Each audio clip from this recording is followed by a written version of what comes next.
This pandemic has affected the Spanish-speaking community in and around Auburn. We need to remember that we are the Spanish-speaking community in and around Auburn. We are part of the Auburn Familia.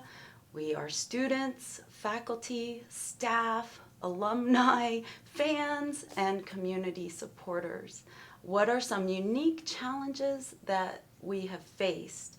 I would say, particularly for international students and faculty and residents in our community who may have come from other countries, it can be frustrating because it is a global pandemic and we're following the news of what is happening with our families and our loved ones in Spain, in Mexico, in Chile, in Brazil.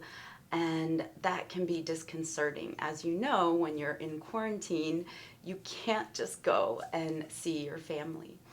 Another unique challenge to the Spanish-speaking community, I would say more the community outside of the campus, would be isolation. And that so much of their news does come from community relations. The highest affected industry in Alabama has been the hotel and restaurant industry. And many of the Latinx community in our area is employed in that industry. And when you're shut down, you don't have any resources. But I would say mostly that we get our news word of mouth, boca a boca, as we would say in Spanish.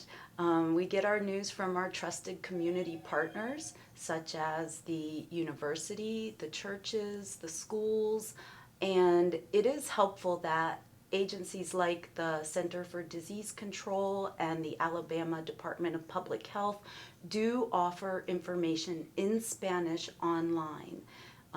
It's just a matter of getting that information out there to people.